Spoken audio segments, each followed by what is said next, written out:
Hello there, friends. Quite a bit different video today.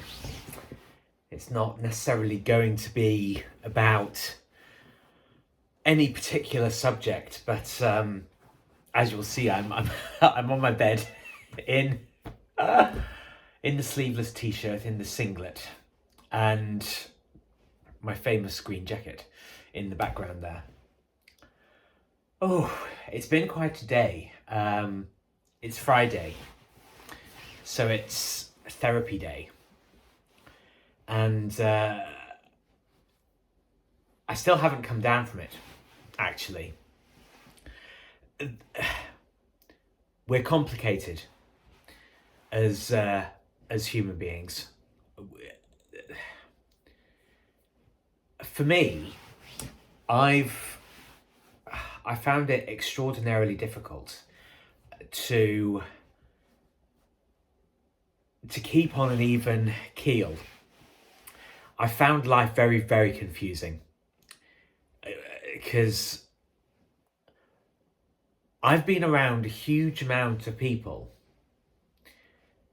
that simply didn't know what they wanted, how they wanted to live life. They would blow hot and they would blow cold, and they would just persistently blow. Just noise, fucking noise. It's been really, really intense, and I'm 43 now. I'll be 44 in a few months. And I'll be honest, it's been this way for my entire life. It's been absolutely crazy, and it's been really upsetting. And as a result, I've bottled up and pushed down, actually, a huge amount of anger and resentment, frankly.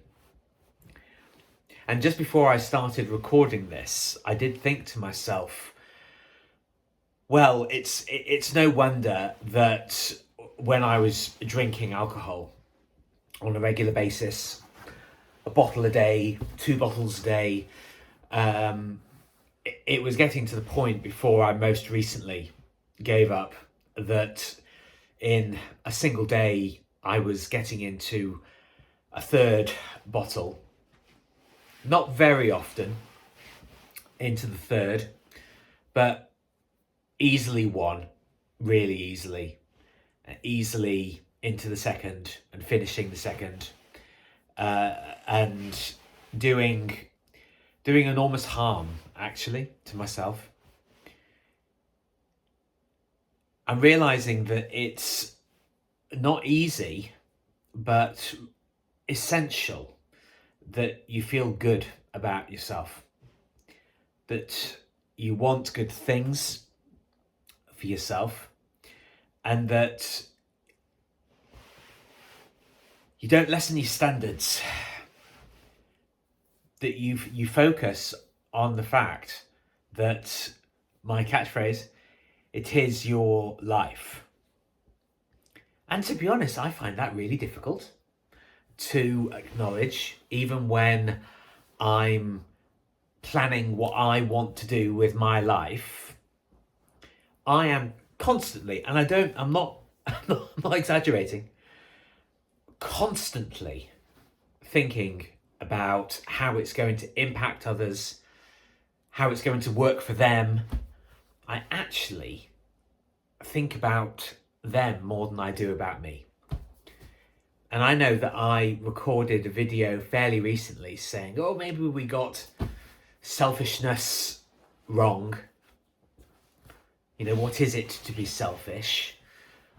What is it to look after yourself? What would actually looking after myself look like? What would being nice to myself look like? being able to relax, to feel at peace and in connection with the world. Because the truth is, my friends, that woof, woof, woof, the brain, the amount of thoughts is deafening in my head. It's absolutely deafening because I have a freakish memory. I can remember things from so long ago, and it's why I don't get annoyed. But when I see people on Twitter, when I see people on Twitter saying, "Oh, you don't need therapy, you just need to go to the gym," I think, okay, let's try that, shall we? And see how well you resolve your anger. Nah. I've stored up a huge amount of repressed anger and hurt, actually. A huge amount of criticism. And it's just been relentless. And now I'm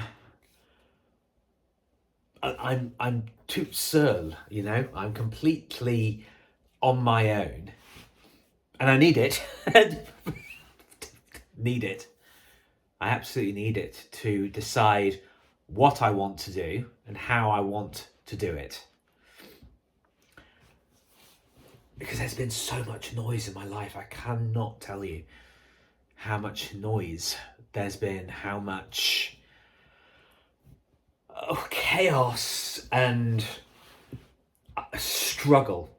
Everything has been really, really hard work, because nearest and dearest and people I've known, it's just been impossible to make decisions without some kind of drama or crisis or resentment. It's been absolutely impossible. And I found myself today, I started a job in 2006 and I left it in 2014, 8.5 years.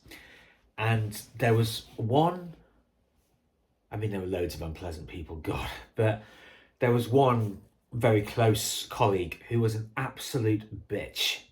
She was just, she's the worst person that I've ever met.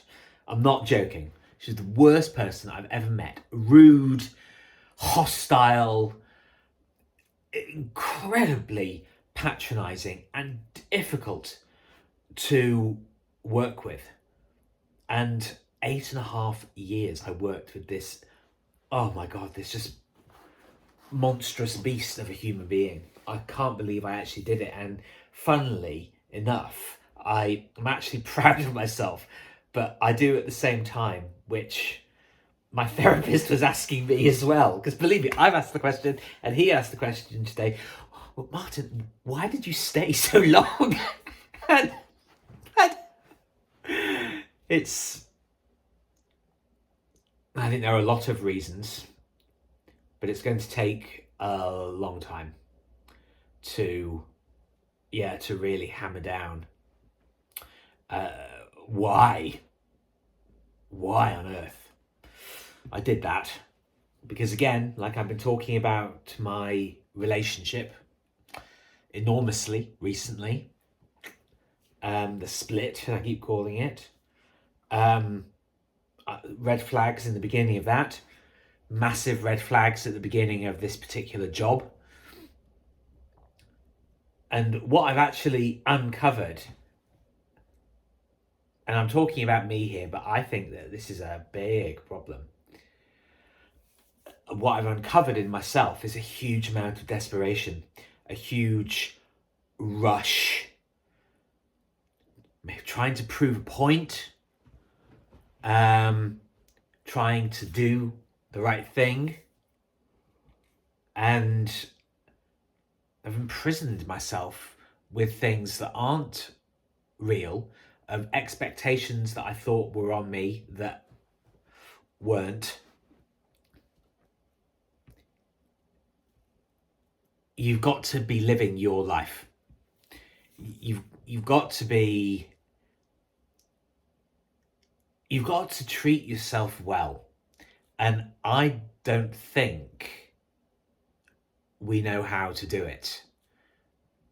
And there's all the stiff upper lip kind of stuff. I have been extraordinarily resilient, but all of the stiff upper lip stuff, I think it's a bit of a fabrication. I think it's a bit of a, I think it's a bit of a myth, frankly. This idea that we know how other people behaved by, writers of the time. I think people have always been struggling. There've always been places, sanatoriums and asylums and retreats. They've always existed for thousands of years.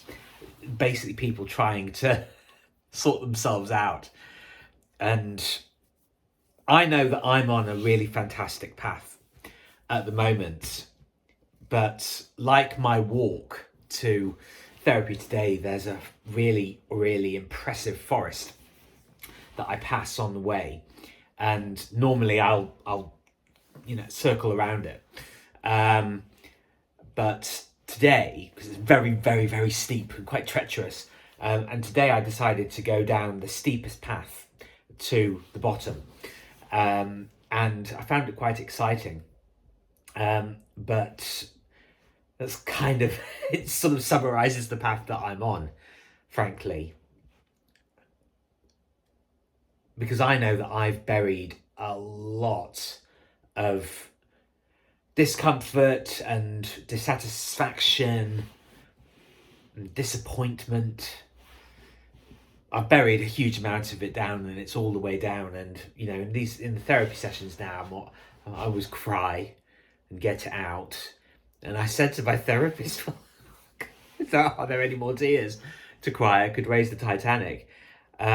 And he said, "Martin, I think something, the effect of, I think you're only just starting, because there's so much." And there is so much, but